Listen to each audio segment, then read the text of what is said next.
katoa and welcome from an FMG stadium that is jammed to capacity, full of expectation as the best two teams battle it out for the title. An early blow here for the Chiefs. Anton Leonard-Brown. The yellow card is going to go for an off-field review. Here's this big hit right on the ball, strips the ball up. Nangabu gets rid of it quickly. Stevenson! Sean Stevenson! Oh, brilliant! Brilliant! It's another penalty, another yellow card. He's over. Cody Taylor.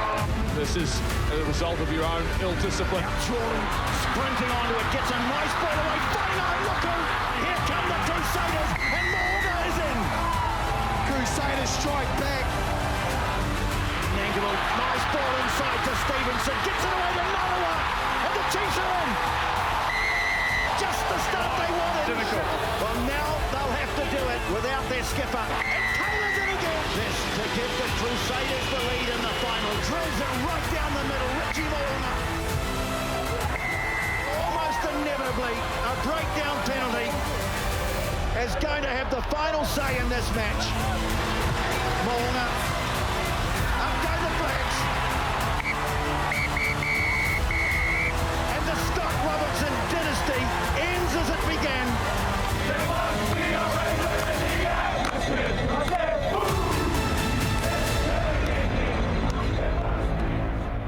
Cold-blooded at this time of year. Tēnā koutou katoa, good evening. Welcome into the breakdown. The Crusaders have gone to 7th heaven, their 7th straight title and 14 overall in the competition. We talk about their legacy and will it ever be beaten. Anton Leonard-Brown may be facing a stint on the sideline, but how many matches could he miss for the All Blacks? And we're joined live by the Wallabies coach, Eddie Jones. Well, on the weekend, the Crusaders were without 12 players, 8 All Blacks. The Chiefs were down to 14 men for 30 minutes. But regardless of the result, did we see, KT, one of the greatest ever Super Rugby finals? Oh, geez, yeah, it was a good game. I don't know about the greatest, but far out. I mean, I'm still buzzing from it, to be fair. You know, there were so many subplots that happened before the game, during the game, and, you know, the fallout's been massive, you know, with whatever side you've been on. So, oh, man, I'm still trying to come down from it. I'll be honest with you. Mills, what do you reckon? Oh, I just wish it was all a dream, right? The result. But you haven't got it. It was a bad dream. It was a bad dream. But I think, man, there's so many twists, like you mentioned, right? I mean, you're almost waiting for it to open up. But so many plots, you know, the ill discipline through to then, you know, a try that was scored by Mo'unga, then you're sort of coming back right to the very end, 3 yellow cards. But you can't deny how good this Crusaders team is, Jeff. Just run it back again. We could run last year's show, couldn't we? Look, it's a champion roster, champion coach. It was an outstanding performance. The Chiefs blew this. They had their opportunity. They were at home. Their ill discipline, their mistakes. They gave the Crusaders an opportunity to go on and win another title, and it was impressive. I can't argue with what they were able to achieve, but ultimately, the Chiefs gave themselves a chance to win a game that they had no right to be in, given how they'd played. And the Crusaders had to go to the well, as deep as they'd ever been. But for me, you need things to beat a champion to go your way, and they didn't for the Chiefs. And ultimately, Razor gets to celebrate. Look, I think we'd all moved on already before the game, hoping that we were going to see something different. The Crusaders weren't ready. They weren't ready for 80% of the country to be happy. There's one province and one region which can celebrate, and rightfully so, and you don't get to move on. We don't get to move on. We now wait to Super Rugby. Super Rugby next year, right, Kirsty? Just on to that find note, a new champion. On the Chiefs blowing it, you could see the devastation all over their faces, right? KT, you were there. You were standing next to them when that ball was kicked out for the last time. Yeah, and being right on the field and being right amongst the mix, and you can feel like the deflation, all the emotions from them. And it was hard. It was hard. You know, it's hard seeing people in that situation. But then you look over 10 metres and there's absolute elation. You know, yeah, I mean, it's been a 7-year backspin. Let's be honest, it's been a 7-year backspin. But you know what, though, and there's a lot of hate out there for the Crusaders and why they're so successful. I think it's up to everyone else to get to that point, to get to that elitism and try and not mirror that, but try and, you know, in their own way, find that success and their tools and their foundation. Because, I mean, to be able to win a title's hard. To be able to repeat is even harder. To do it 7 times in a row like that, man, far out. That's elitism. That's awesome. Don't get me started. Mate, actually, get me started. Okay, We'll what do you talk about want? the Let's Super rev up. Rugby system. Yeah. We'll talk about that in a moment. Oh, you're going But let's How's it celebrate. broken? Let's celebrate. No, Absolute it's not level. breaking. I'll get to that. But we have to celebrate. Trying to. Move on. Move on. What's next? Move on. Move on. I'm talking about next year. What's Okay, look, Look, it's I'm out. gloves, it's glasses are You might as well just say it now. Fogging up. I need a drink. Let me just take a drink. Hold on. Okay, he can Hey, take a it's a buffalo.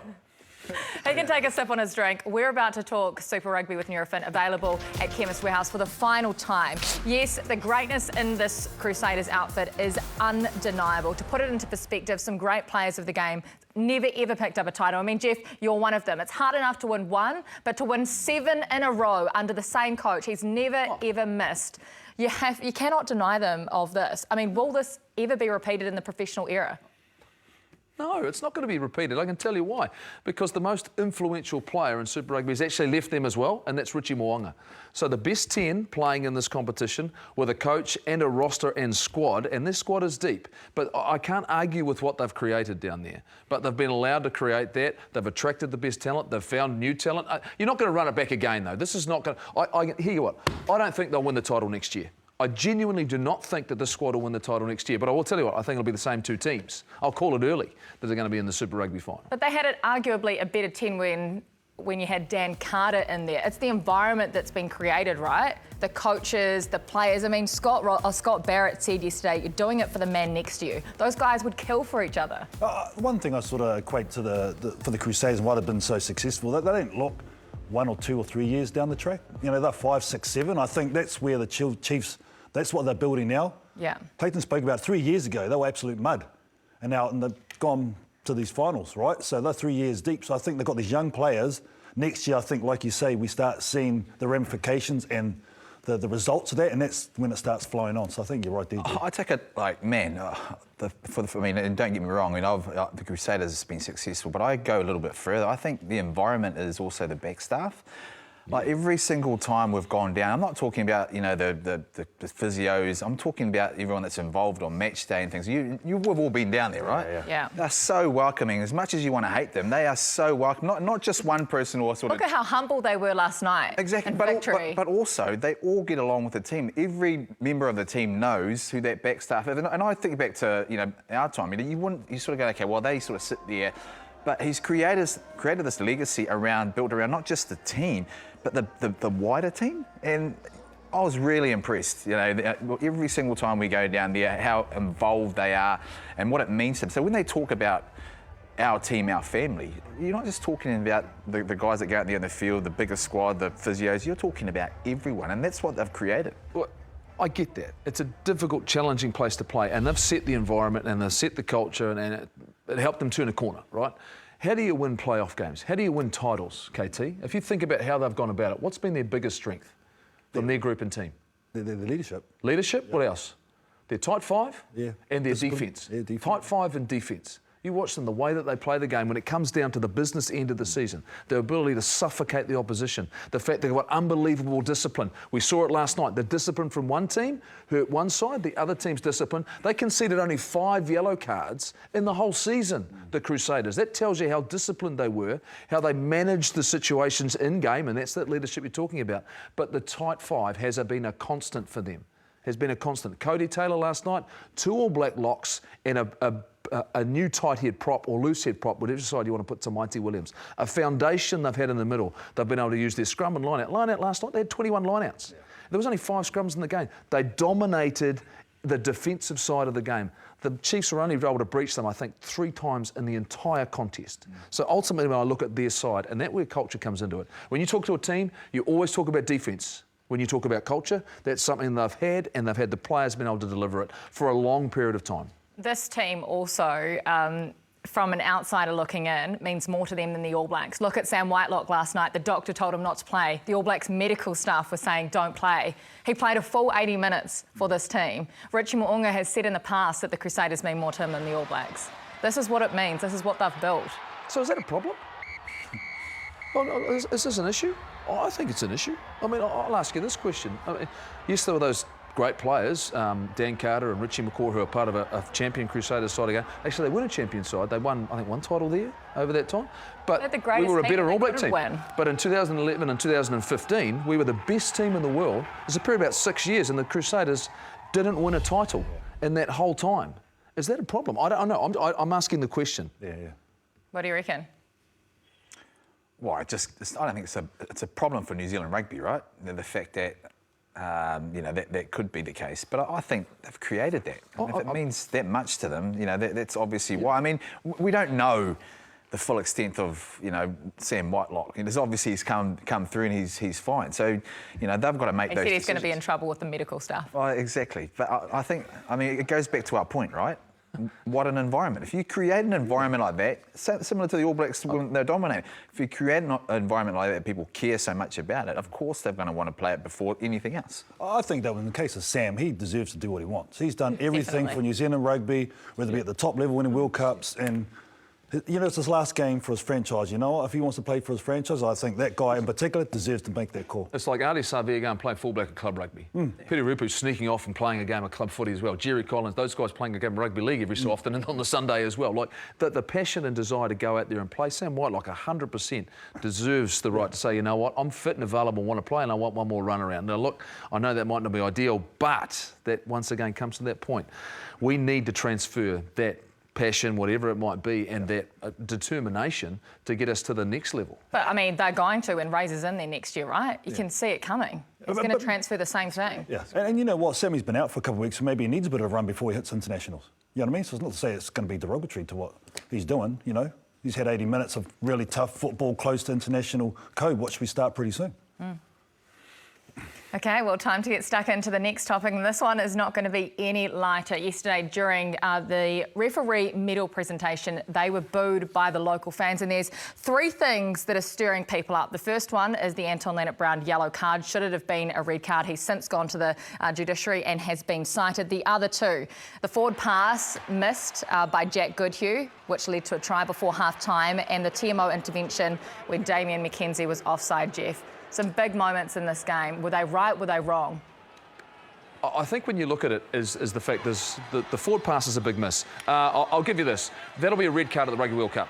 Yeah. Without a doubt, that will be a red card at the Rugby World Cup this year. In terms of the repeated infringements, I think if you go and look at them, the accumulative pressure that the Crusaders were putting on the Chiefs, and they continued to infringe, but ultimately a forward pass is a forward pass. And why these are important moments in the game, because you talk about momentum swings, and this is what Clayton...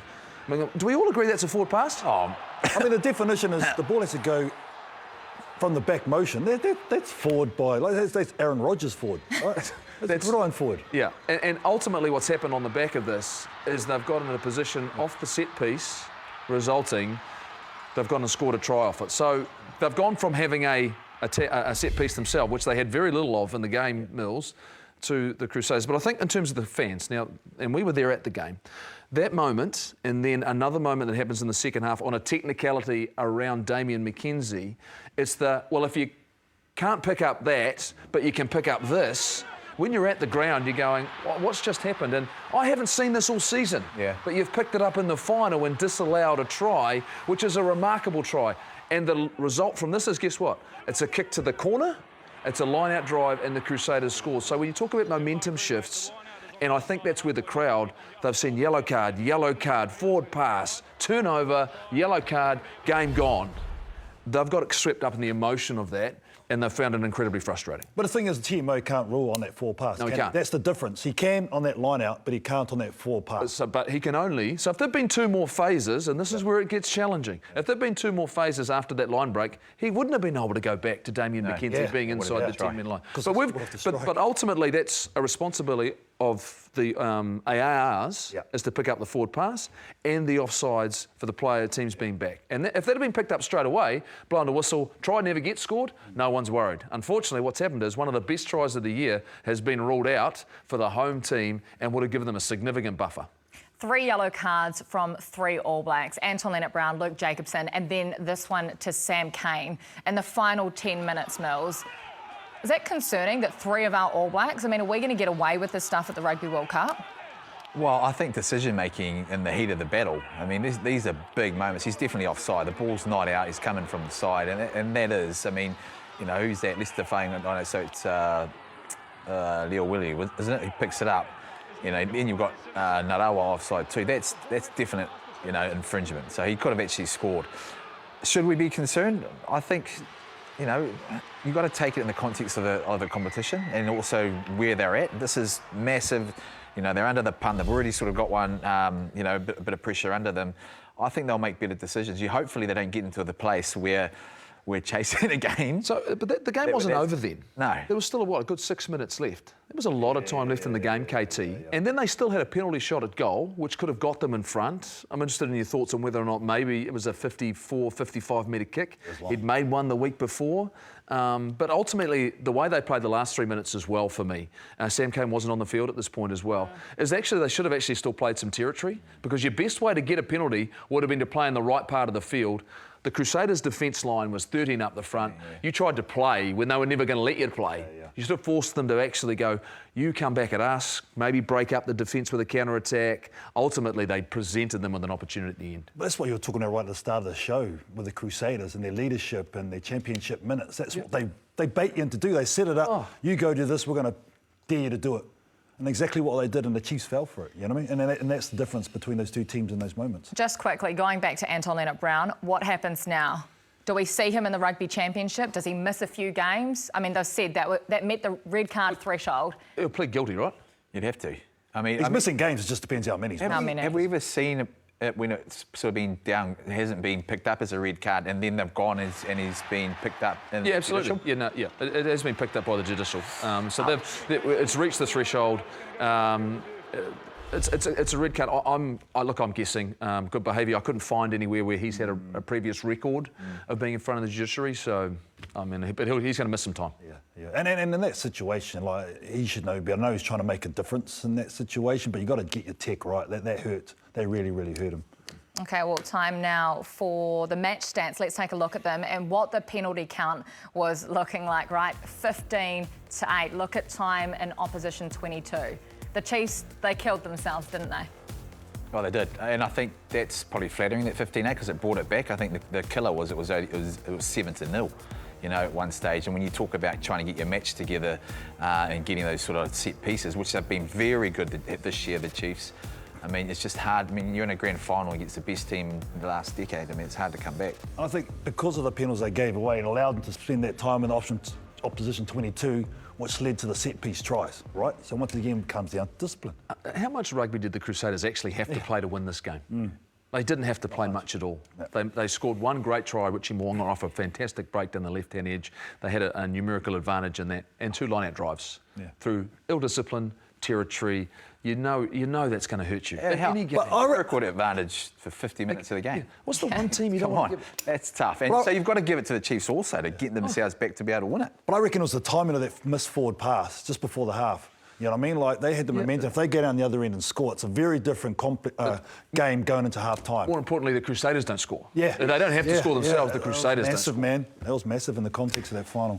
Crusaders win it in the end, though, don't they? But one man that wasn't in a red and black jersey that absolutely stood out was Imoni Narawa, and that is why he's out Musashi, Power Player of the weekend. Did he show that he is ready, Mills, to take the Rugby World Cup by storm as he is starting right winger for the All Blacks? 100%. He showed what he can do. This is a big week emotionally, right? You know, he's just been named for, you know, the All Blacks. He goes out there and goes, wow. You could almost go into your shell thinking, OK, cool, that's right, but he doesn't. He gets himself back into it. The stuff that he done, the magic that he done, the calls that he had, you know, he parked it to the side and played an absolute blinder, you know, in my mind. His kicking, his ability, Damian McKenzie got caught a few times, KT, but also he just showed plenty of heart. It was like, man, I want that All Black number 14 or 11 jersey, right? Yeah, and I think it's just coming out party, like a game where this was, like you said, with all the emotion with the ABs and then coming out and coming in the final, but to play like this, to score tries. But I was more impressed with his work defensively. As a winger, he come in, he made a lot of spot tackles, made a lot of tackles in positions where you're not normally seeing him, and I think that's something that probably is flowing. And he probably could have been named the man of the match. I don't know why he wasn't. I'll tell you what, for me as well, what I was impressed about, stop fishing, what I was impressed about, they also used him as his kicking game. Yeah. Now, he kicked the ball out once on the full, where he got in 2 minds, but to actually clear, and his clearance in the 22, well, I thought they might have used Stevenson, thought he did a good job there as well. So what I do like is there's a real clarity. He doesn't get caught in 2 minds. He understands the role he has to play, but also he's got great work rate. Yeah. He gets himself involved in the game. I mean, I was incredibly impressed, and now it looks as though with Mark Talia being out with an injury and probably unavailable for a couple of test matches, give him a start. All-round skill. You know, for a winger, you know, he can kick, he kicks well, he can chip over the top, he's got plenty of speed, he makes good decisions on defensively, he's strong in the tackle.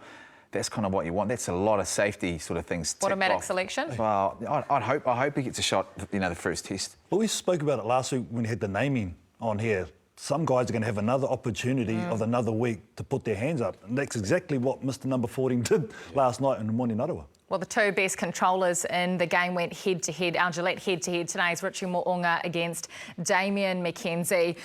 Richie, he has been spreading his magic, sprinkling it through Super Rugby for 8 years now, and he's picked up 7 titles. This guy is going to be so missed by the Crusaders and by New Zealand Rugby, Jeff. And it was a really good caterpillar that he did afterwards. Very flexible. It was very, very good. Very, very good. Oh, he's clearly going to be missed. His season's not done. The season's not over, by the way. We've got an All Black campaign, and this guy here... I thought we were done tonight. We're not done tonight. We're coming back next week, and we're going again. There's plenty more to talk about. I'm not going to run out. Look, this was a great matchup. I actually think both players had their moments. I thought McKenzie was very direct in what he did. He tried to create. In terms of the kicking, I think the nature of the game now has changed, Mills. The fact there's so much space in the middle of the field. Sometimes it seems aimless, but sometimes you just have to have that game of chess, right? Yeah, set it all up, get the ball to bounce. You know, hope to sort of create, you know, some division when the line comes up, and then have a counter-attacking opportunity. I love the fact McKenzie also, he was tough last night. You know, they targeted him nice and early with the tackles. He made a lot of tackles. I think he was up to 8 in the first sort of 10 minutes. He was leading the tackle count. But what comforts me is we've got really good first fives going into this next phase in the All Blacks. You know, those 2 have played. Richie Mo'unga, he steps up in the big moments. You know, he's had a relatively quiet season until that semi-final. Boom, there he comes out again. McKenzie, he's come back in fantastic nick, you know, after this sabbatical, or actually going overseas to Japan. But there's comfort there for Ian Foster and Cody KT to say, well, man, we've got some quality first 5, and you've still got Broden Barrett there as well that can jam us too. I think they're very 2 different players. We just saw the stats. Like D-Mac had a lot more kicking metres. Richie had less running metres. But Richie picks his times, when to go, when to pass, when to distribute. That's his strength, of being the general and just sitting in the pocket. Look at the way he's trailing, and then he picks his moment to hit. This ball seats a hole.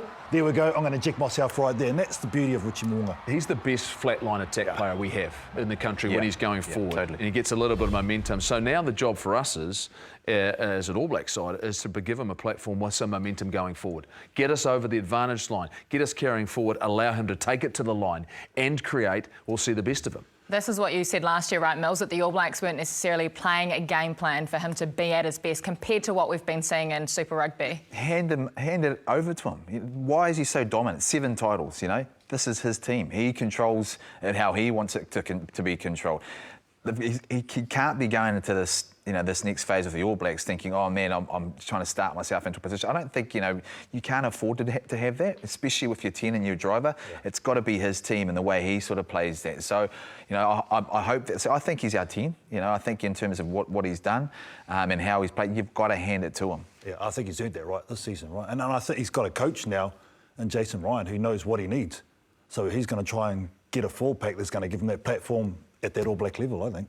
Well, this has just been the warm-up. Time now to talk more about the Crusaders and their dominance of not just Super Rugby in the last 7 years, but over 28 years in this competition, winning 14 titles. Jeff, is there a downside to the success? Well, the question I have is the fact that we talk about the competition itself, and we've talked about Super Rugby, and we want a competitiveness, right? Well, ultimately, look, they've had incredible depth. We knew when we wrote down all the teams at the start of the season, there were 2 squads that stood out, and it were the Chiefs and Crusaders. That's going to significantly change for them next year when you lose a Richie Mo'unga and there's some talent. So for me, I look at it and go, if you're going to make this competition more even, those players then have to shift around a little bit. You have to manage that. But ultimately, it's about players wanting to go to different cultures and environments and perform. So I look at it right now and I can probably talk about the teams that are going to be successful next year. Is that what we want? Do we want the ability for these players to move mills? Or is the fact that, once again, are we comfortable that, I don't know, Christian Leo-Willie next year, when Cullen Grace is fit and Ethan Blackadder is fit and Tom Christie is fit, he goes back to playing a reserve or playing half the games? Are we comfortable with that layer of talent not getting an opportunity to start in Super Rugby when they could be starting somewhere else? Well, I think there is a sort of discussion that needs to say, well, an argument, to say, well, if everyone's fit in that Crusaders, they're going to have a backlog of guys that are not even going to play. We won't even see. Leo-Willie is probably a perfect example, right? If what he had realistically played, have they got the best out of them? Absolutely, they have. And now you're sitting there going, man, where does he sit in when Cullen Grace in it? Or if he does start, where does Cullen Grace and Blackadder and that actually end up? So I think there is an argument to say we've got to spread that around, but you've also still got to come back. This is why the Crusaders are the best. They've got a good environment. Guys want to go there to be the Leo-Willies. Why aren't teams creating this environment like the Crusaders then, KT, so players want to come and play for these teams? Well, that's the question. That's the 7 championship question. I honestly don't think a draft. I don't think a draft's the answer. I don't think a draft is the answer. Why are you controlling where a young kid goes to play when you've grown up in an area and you're saying, well, no, by the way, we've decided you're going to play in Sydney now?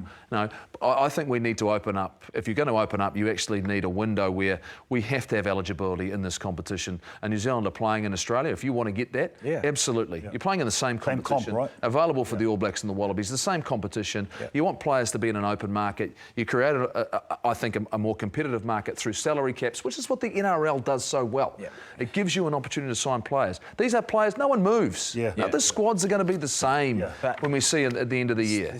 The reason why that doesn't happen like that is because of our IP. The All Black brand, and we were worried about sharing things around, sharing the fact that we come into this All Black environment and we're sharing sort of, plays and things like that.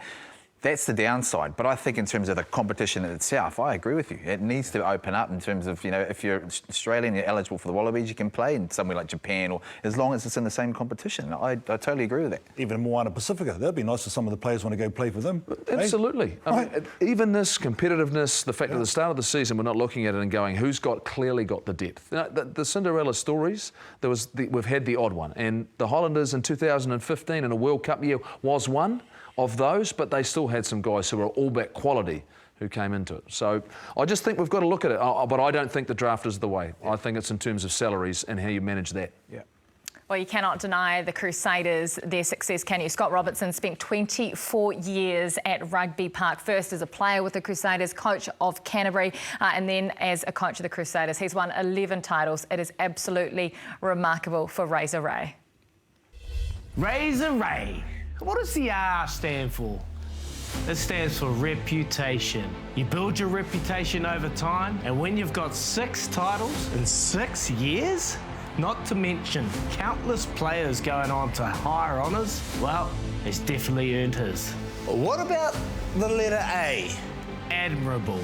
When you've got such a passionate leader that has played 86 times for the Crusaders, 20-odd test match, 4 titles as a player, and now coaching this team to titles, this man is admirable. Now, what about the letter Z?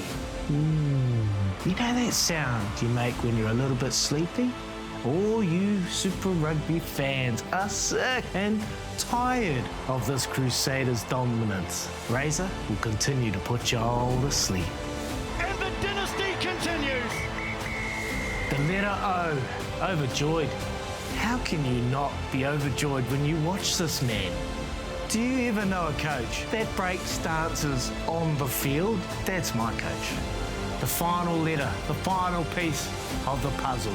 R, resilience. Despite a couple of losses, nothing's ever got this man down. He's dug in the trenches, he's got into those trenches, and he's fought his way up. He's over. Cody Taylor. Here come the Crusaders, and Mo'unga is in. And he's back here to do it all again. Come on, hoo, ha, Razor Ray. Hoo, ha, Razor Ray. There must be a razor in the atmosphere. I said, boom! It's turning. No mai, hoki mai, welcome back to the breakdown. While the Wallabies have named their 34-man rugby championship squad, it involves 8 new names and 5 players based overseas, new co-captains as well. Joining us now is the head coach of the Wallabies from camp on the Gold Coast, who's looking very much like a messiah with the bed frame. Eddie, thank you so much for joining us. Is this the squad to bring the Bledisloe Cup back to Australia? Well, that's the aim. You know, the odds are in favour for us. 22 years since we've won it, so there's a lot of odds saying, you know, we should be able to do the business this year. Coach, I want to ask you, you finished up your England stint and you could have gone anywhere in the world to coach. Why did you decide to come back to Australia and coach the Wallabies? Well, I think, you know, it's nice to coach around the world, and I love, you know, coaching in England and Japan, but Australia's your home country, and you know, we haven't been doing that well over the last period of time, and to have the honour and privilege to coach your own country again is just too good an opportunity to knock back, mate. Eddie, mentioning that, I mean, what's the noticeable difference that you've had? You've been over in the Northern Hemisphere in Japan, you come back to these players, and congratulations on your squad. I mean, does that influence the way you want to play the game, given the differences in terms of the player itself? Well, the big thing that's changed, mate, is the demographics of the team. Now we have a strong Pacific population playing Super Rugby and competing for spots in the Wallabies, and you know, the power of the players we have is completely different to 20 years ago. You know, so that's changed the game completely in Australia, and we've got to find a way. It's a bit like New Zealand, maybe in the early 2000s, find a way to get the right balance of our teams, and that's the challenge going forward. And what does Australian rugby style look like with that? Eddie, there's not a lot of time. There's not a lot of test matches. Are you coming in right at the very start, full guns blazing? When you talk about your squad, do you know what your 23 looks like in terms of not just for the first test, but what you're planning going forward? Well, you'd always like to know that. But, you know, given HIA and the physical contest of the game, we know injuries play a big part. Yeah, we need to have a squad of 33, 34 players for the Rugby Championship, and those players then have they have a head start for the World Cup following that. Coach, you talk about the makeup of your team and the changing demographic of that side. So for you, what are your coaching pillars and foundations that you've always leaned back on that you're going to pass into this new Wallaby squad? Well, they're pretty simple, mate. We had Bob Dwyer come down on Monday. He said 2 things to me. He said, pass shorter and run straighter. And I reckon that's about right. And I reckon Australian rugby's always been at its best when we're attacking the line. You know, we're not a team that's generally played well in big spaces. We're a team that creates space, and we're all at our best when we're probing, you know, we're hitting gaps, and then we're taking the ball to space. Whereas a lot of times what I've seen in Australian rugby over the last period of time, we've been playing to space. So we've been taking that space around. We've got to get better at creating space and then using the space. Nice. Eddie, I know you watched the game last night. You watched Super Rugby, you know, since you've been back. Is there anything that you've sort of, you know, saying to yourself, there's a weakness in New Zealand rugby that we can try and attack? Hey, I'm not asking you to name the first priority. I'm just asking you down, you know, probably be the 10th. And rest assured, no All Black coaches watch this program. In fact, I don't even think anyone watches this program. So, you know, you can give us insight. But what I've seen, I really enjoyed how the Chiefs played, but it reminded me so much of the 2000 final with the Brumbies versus the Crusaders. You make all the running in the game, you play some good rugby, but you don't get the result because the Crusaders always go back to that set-piece power. and that's probably the big difference between Northern Hemisphere and Southern Hemisphere rugby. Most of the teams in the Northern Hemisphere go to that set piece power as they get out. And in Southern Hemisphere, the Crusaders really only have that consistently. The Brumbies have it to an extent, and that's the difference. So, that might paint a little picture, mate. Now, Eddie, Sir John Kirwan is in Italy celebrating his daughter's wedding, but he didn't want to miss out, so he sent in this question for you. Buonasera a tutti, un po' di voce di corridoio. I've actually got a question for you, Eddie. A couple of questions, mate. Really, my first question is, we've been talking about franchises, all these players going overseas. Only one side from Australia getting into the top 4. Do you see 5 franchises are a problem, or are you pretty happy that they carry on with the 5 franchises? The second thing is, do we need a Heineken Cup in the Southern Hemisphere, bringing in Japanese side, bringing in a side from America, probably the West Coast, possibly one in Hong Kong? What do we need to do to start really creating some income for these super sides so they can stand alone? Hope you're well, mate. I'm over here in Italy with your mate Ongoro, causing trouble. Well, firstly, I think we need a Suntory Cup. That'd be fantastic. Another level of rugby above Super Rugby, I think it'd be fantastic, where you do bring sides in the Southern Hemisphere, a couple of Japanese sides, your top 2 or 3 from New Zealand, top 1 or 2 from Australia. And obviously the Pacific, I reckon that'd be fantastic, where you see the best, because people want to see the best players play against each other. You saw in Super Rugby New Zealand when the Chiefs were playing Auckland or Canterbury, where the top players are involved, people come and watch those games. So we've got to get more of that best against the best. In terms of 5 teams in Australia, I think at the moment that's set in stone. Is that the best thing for the development of Australian rugby? I think we've just got to get better at identifying talent and keeping the talent and getting kids to know the advantages of playing rugby. Rugby leagues, we know it's a great sport and it's a great domestic sport, but basically you can't play rugby league anywhere outside of Australia. There's little bits in New Zealand, little bits in England, little bits in France, but rugby, what's it played in 180 countries, and you can go anywhere in the world and basically get a rugby. And now, basically if you can do your shoelaces up, you can get paid to play, which is even better. It's a great segue, just give me there, Coach, with the rugby league. You brought Joey Johns into the mix. What have you used him and utilised him for around your squad? Well, happy you might make comeback, mate. He'll still be pretty useful at 10, I reckon. No, just about, and it goes back to what Bob was saying. We want to play straighter, mate. That's always been the Australian way. And as I said, we've lost our way a little bit there.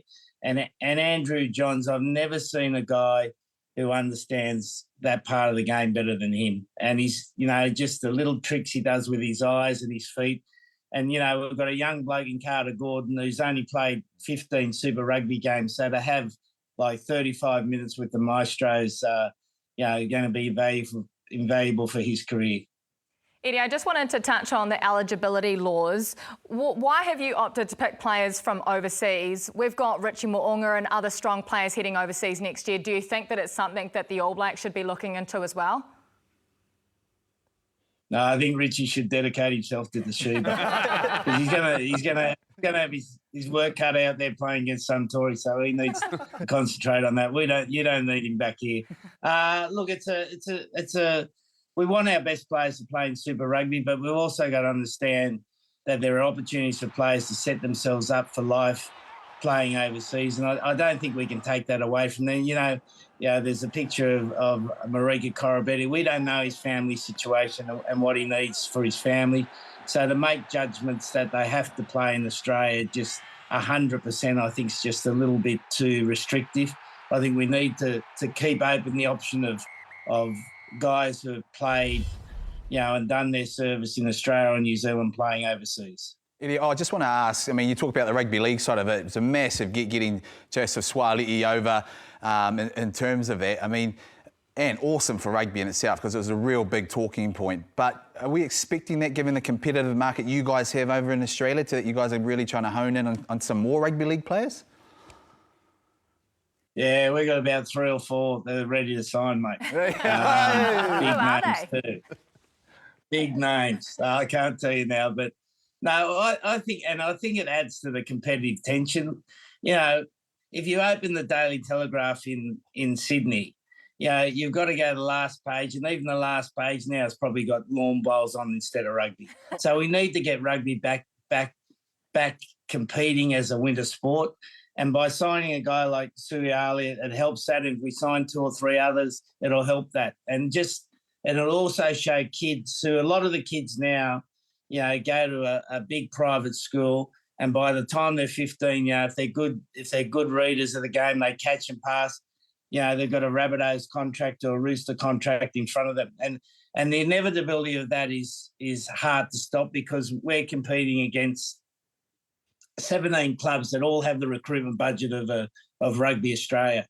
So we've got to get some of those players back, and ideally we keep more of them at a young age, which we have to do. But then to get a few of them back after they've done an apprenticeship in rugby league is fantastic. Hey, Coach, I know you've got 12 meetings to get to, so we'll let you go real quick. Have you got us a tip for the horses at Randwick, please? No, mate, I backed something yesterday. Race 2, number 15 is still coming, mate. I think it's going to end up in the Blue Factory. Eddie Jones, the Messiah, Australia are in good hands with you in charge. Thank you so much for joining us on the program. Good luck against South Africa, and we'll see you in Melbourne. Okay, thanks, guys. Thanks, Cheers. Coach. Thanks so much. Eddie Jones joining us there. A bit of a legend, isn't he? Absolutely hilarious. But you have to think, when this man's in charge and you look at this squad, should we be a little bit nervous about Australia? We've been saying it since he came in. But when you look at the team that they've assembled and what he's doing. Well, listen to what he's saying. They want to run a bit straighter. He's got some Pacific influence in there. So, you know, he's definitely trying to get that sort of physical balance. Man, this team is a good team. And the people he's bringing in to actually fix some of the issues they've had is, wow, exciting. The Reds and the Brumbies came to Hamilton and played the Chiefs and showed they're well and truly can prepared and defensively can be very, very good. Defence wins titles. We saw that last night. That's how it's going to come about. This is a good squad. This is a really, really good team. I don't think we should be worried, but we should be wary of the fact that they're capable. I want to know who the 3 rugby league stars are that he's going to say. He just dropped that bomb in there, didn't he? As long as they're not from the Warriors, I don't care. He's a fish. He's the master tactician, though, right? Hey, oh, Eddie. Hey, but what I love about him is, like, you know, he's open and honest. He looks outside the box, and I think with the team that he's got and where he's just come from, you look at the European, the way they attack now, they come in around the corner. I was just watching the under-20s. It's a new version of attack, and I think he's going to bring that back here and try and use these young this squad that he's got to start employing that. Well, how good is it that Test match rugby is on our doorstep, under 2 weeks away before the Rugby Championship kicks off? We're going to make all the big calls, or Jeff is anyway, right after this. Who's going to start and who's going to miss out altogether? Let's get him.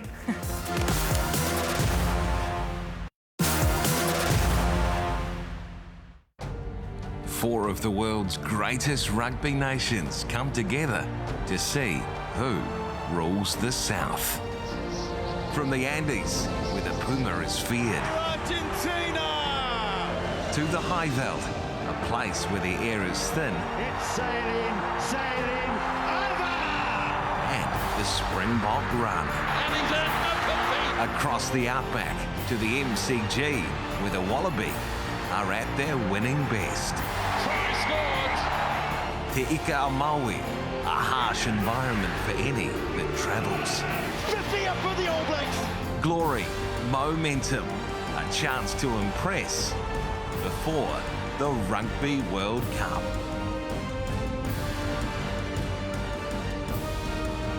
Well, we know the Bledisloe Cup is the second most important trophy to the All Blacks behind the Webb Ellis, and the Rugby Championship all starts Sunday, the 9th of July. Just under 2 weeks from now, early morning on Sunday from Mendoza, we've got South Africa, New Zealand, Australia. 1 game over there and 1 game back here in New Zealand. But it was clear and obvious from what Ian Foster, Jason Ryan and the troops said last week, the All Blacks want to make a statement before they get to the Rugby World Cup. Every game is important to send a message to the world. So on that, gentlemen, Do these new caps play? There's 5 new names. Add in Sean Stevenson, and that is 6. How many of these guys get a chance in Argentina in just under 2 weeks' time, Jeff? I'll just go over here. I just want to counter where Mills. She asked you, mate. I haven't got Me. Do they get a run? I think How someone many? will get a run. Absolutely. I'll be surprised. We talked about Amoni Narawa. I would be surprised if he doesn't get an opportunity. I think Tamaiti Williams has clearly come into the squad. I'll be disappointed if we didn't see Sammy Penny-Finau, because that's a position that we are looking for someone to establish himself, whether it's 6 or 8. That's 3 of them. Are they all 3 going to start and play the first game, or I don't think they start. I don't think they start necessarily. I think they'll be in a squad. Narawa? Narawa starts in the Narawa back. does. But I think you've got to go with a tough forward pack to Argentina over there. You've got to go with some Rough Riders there. They've got, Justin Marshall said it in the post-match show last night. There is no time. Yeah. It's now the present. There's 2 weeks between the final last night and becoming an All Black and fighting for a position to go to a Rugby World Cup, Mills. The time is now for these players, and we need to win some games with some authority in tough positions. Won't be easy in Argentina. South Africa will not be easy as well. I love the challenge of this first month for the All Blacks. Yeah, I've written down my starting 15. But Oh, well, give it to us, Mills. Oh, okay.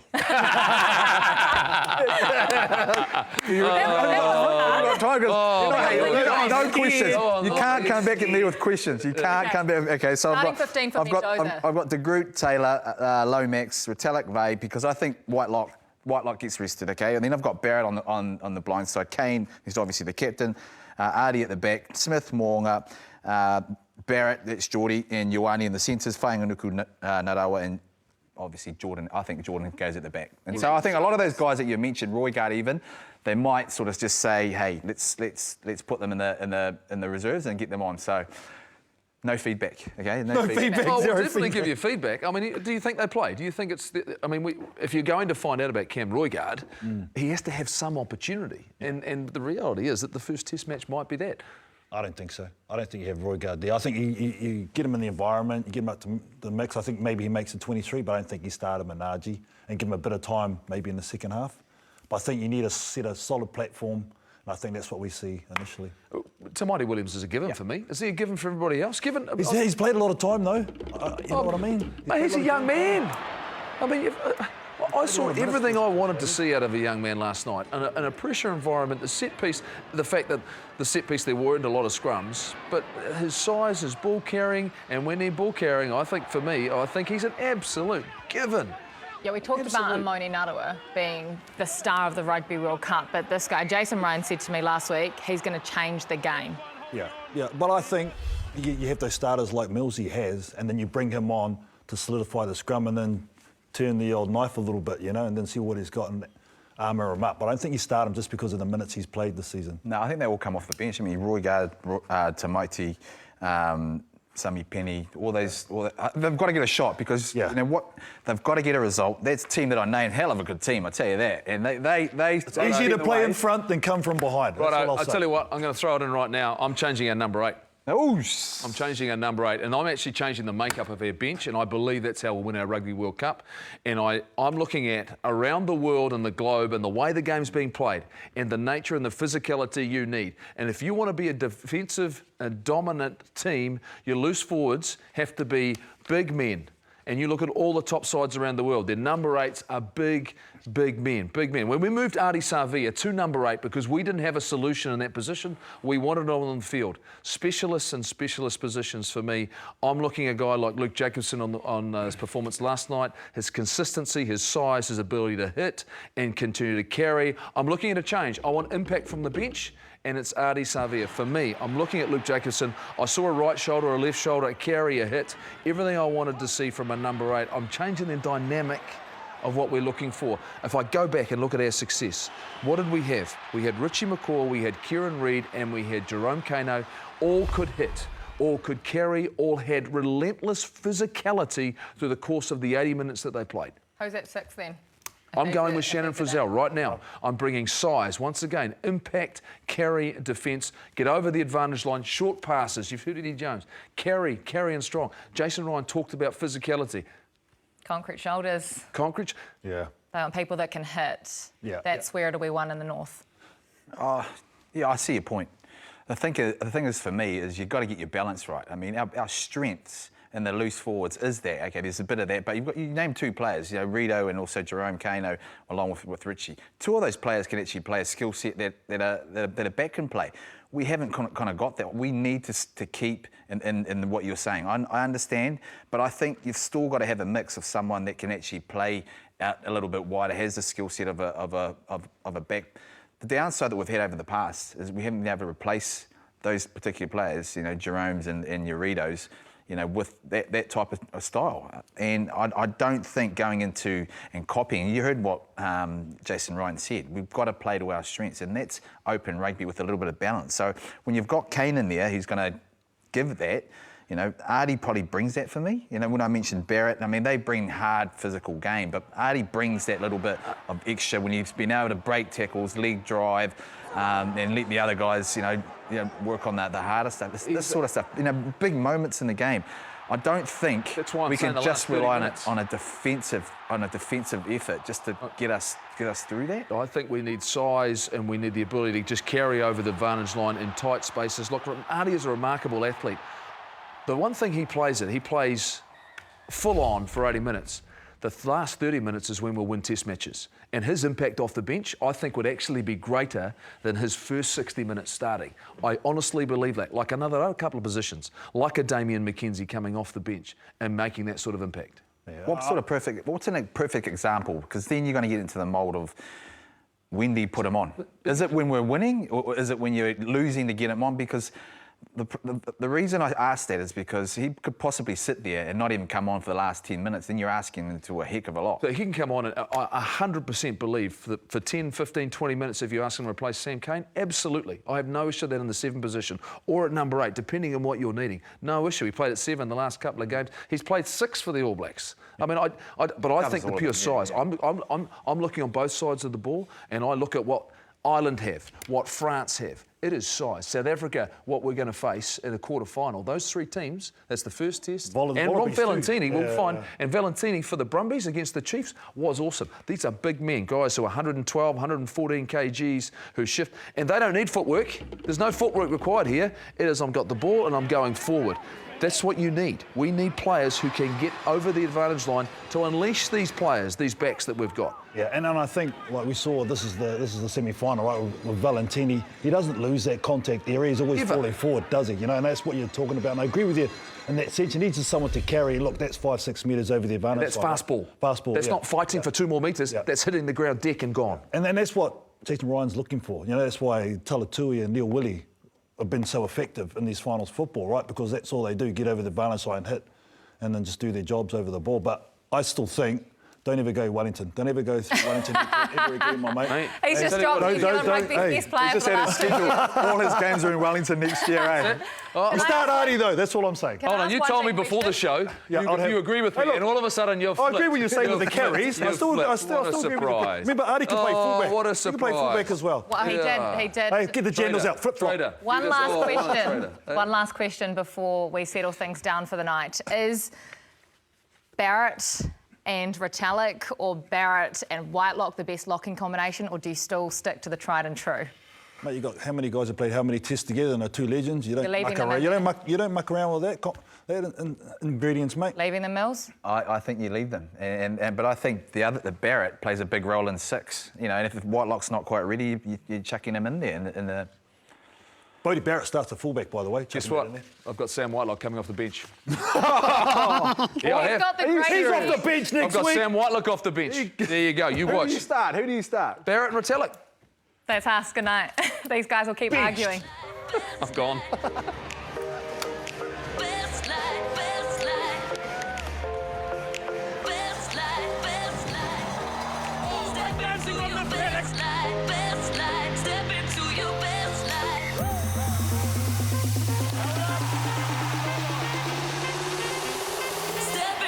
Try to have more run around.